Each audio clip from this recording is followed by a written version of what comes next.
He was the loudest in every room, the kind of man who weaponized his voice like a club and wore arrogance like a bulletproof suit. The boardroom was his stage, the interns were props, and silence. He treated it like weakness until the day his echo met a wall that didn't flinch. A junior analyst, 24. No prestige, no presence, just a stare. The meeting was chaos, heated budget cuts, a blame game spiraling, and as usual, he needed a target. Maybe if you actually understood risk models, we wouldn't be bleeding capital. He barked, slamming his palm on the table. The room turned. She didn't know defense. No nod, no eye roll. Just a stare, sharp, flat, deliberate. Not a blink, not a single word. He kept talking, but something cracked. He shifted in his seat. He cleared his throat.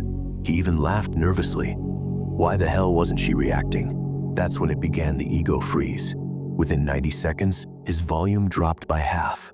By minute 3, he stopped mid-sentence, unsure of what he was even defending. His chest tightened. The applause he expected never came. Silence, not hers, but the room's, swallowed him. She didn't destroy him with logic. She didn't retaliate. She didn't need to. Because she understood something most people never learn. Ego feeds on friction. Ego collapses in silence. Ego panics when it can't find an opponent. And the trick she used, it's not taught in communication seminars. It's not some TikTok tactic. It's an ancient psychological disruptor, the kind that paralyzes arrogance without breaking a single rule of civility. If you've ever wanted to dismantle a bully, if you've ever wished to shut down a narcissist mid-performance, and if you've ever fantasized about watching an ego deflate without lifting a finger or raising a voice, this is the system you've been waiting for. Now sit still, say nothing, and learn how to break people by withholding what they crave most. The blank mirror method. They taught you that confidence means speaking up, that dominance means taking space, that silence equals weakness. But here's the reversal no one wants you to realize. The sharpest knife in psychological warfare is absolute stillness, not passivity, not timidity, but the cold, calculated stillness of a blank mirror. Because egotists thrive on feedback. Praise inflates them. Criticism fuels them. Even resistance gives them something to fight against, what they cannot process. What short circuits their entire psychological rhythm is facing someone who gives them nothing. No emotional read, no validation, no reflection of their perceived power. That's what the blank mirror method does, and it's terrifying to them. Here's why. When an ego-driven person performs, be it aggression, sarcasm, dominance, or mockery, they expect a reaction. It's the payoff. It confirms they matter. But when you respond with dead calm, with zero signal, with a flat, unreadable gaze, you introduce a kind of cognitive static. Their identity bounces off of you and finds nothing. No proof they're important. No sign they're winning. They begin to doubt. Not you. Themselves. You don't break them by attacking. You let them implode under the weight of their own self-importance. Why this tactic is ignored? Because silence is counterintuitive. We're wired to speak up, defend, correct, fight back. We're trained to prove our intelligence, display confidence, justify our presence. But the blank mirror does none of that. It starves the ego, and that's precisely why it works. So when someone tries to rattle you, control you, humiliate you, don't escalate, don't explain, don't entertain. Sit still, look through them, become the blank mirror, and watch their identity unravel, word by word, nod by nod, until they're left staring at someone they can't manipulate, someone who doesn't flinch, someone they can't defeat, someone who just froze their ego without saying a single word. The scientific warfare. Here's what the ego doesn't understand. It's not fighting you. It's fighting its own addiction to validation, and you just cut off its drug supply. Let's break it down neurologically. When an ego-driven person dominates a conversation, interrupts, mocks, or asserts power, they trigger a dopaminergic loop. Every win, every reaction, every emotional flicker from you. That's dopamine to their brain. They get high off control. A 2019 study published in Nature Neuroscience revealed that dominance behaviors activate reward circuits, specifically the mesolimbic pathway. This includes the ventral tegmental area, VTAV, and the nucleus accumbens, two regions responsible for dopamine spikes when power is perceived. Now, here's where the blank mirror method becomes neurological sabotage by giving them no feedback, no laughter, no pushback, no emotional response. You interrupt this loop. No dopamine, no reward, just mental static. And the brain hates static. This creates prediction error, a misalignment between what the brain expected and what it received. The anterior cingulate cortex, CC, responsible for processing social errors and emotional conflict, lights up under confusion. They expected a reaction. Instead, they get silence. The ACC panics. What happens next? The prefrontal cortex, trying to re-establish control, starts searching for patterns. Why isn't this working? But your blankness gives it nothing to work with, and that forces the brain into a kind of short circuit, neural dissonance. It starts to question the source. Maybe I'm not dominant. Maybe I'm not in control. Maybe I'm invisible. This is why the blank mirror isn't silence. It's a psychological black hole. It sucks ego into itself and reflects nothing back. In neuroscience terms, you've just hijacked their ego, reward system, and left them in dopamine withdrawal. No hit, no high, just the quiet, creeping horror that maybe they don't matter. Drill 1, the freeze frame response. Learn to freeze your facial micro expressions under pressure. Protocol: every morning, rehearse 3 minutes in front of a mirror with provocative statements. You're not good enough. You don't belong here. You always mess it up. Your task: no reaction, no eye twitch, no lip tension, absolute stillness. Neuroscience: this rewires your amygdala to disengage from threat stimuli. By neutralizing facial feedback, you stop reinforcing your own fear loop. No signal sent, no panic returned. Pain trigger: you'll feel humiliation surface like bile. Let it burn. Result: the enemy sees nothing, no weakness, no fuel. Drill 2, echo shutdown. Break the compulsion to explain, defend, or justify.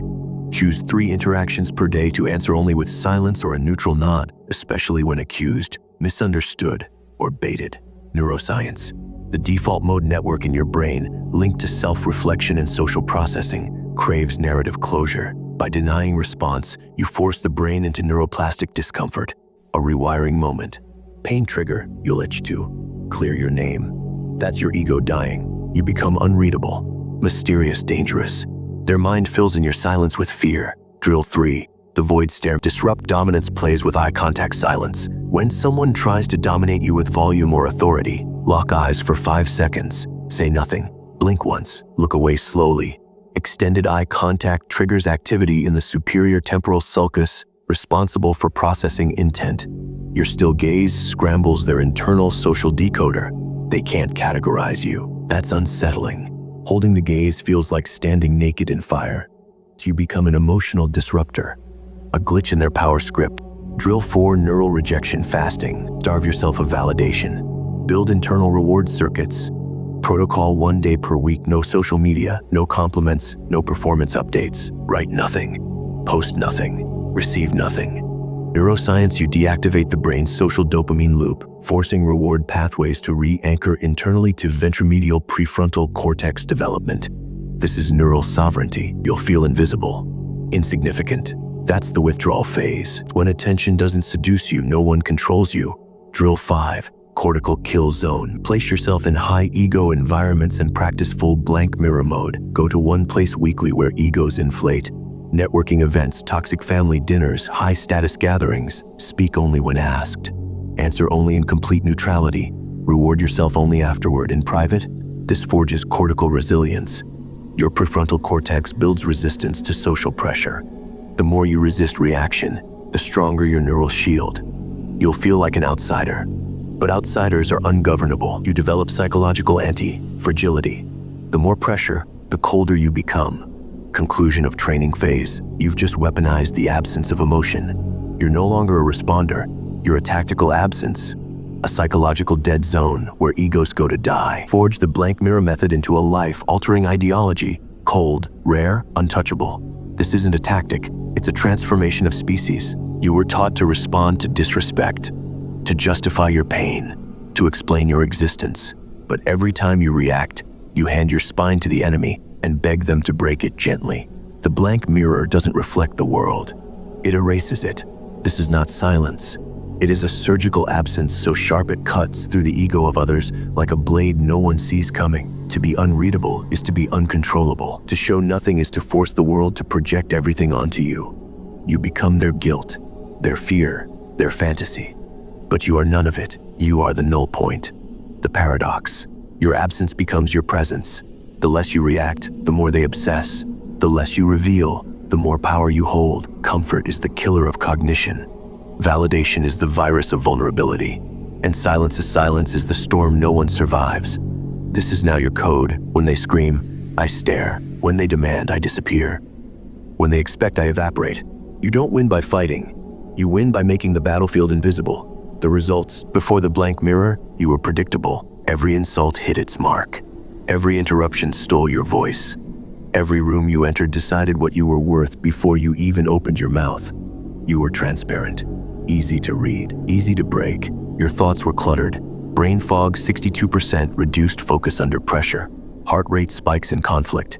Dopamine addiction to external validation. You couldn't hold silence for 7 seconds without cracking a joke or apologizing. You were addicted to being liked, even by people who despised you now. Your mind is a strategic weapon. Your focus, measured in deep workflow cycles, has tripled. You can now maintain 20 minutes of psychological silence in high-stakes conversations. You walk into boardrooms, into breakups, into betrayal, and people don't know what you're thinking. They only know they're unsettled. You don't react. You redirect. You don't speak to prove. You speak to pierce. In a debate, they overextend trying to fill your silence. In a romantic argument, they collapse under the weight of their own projection.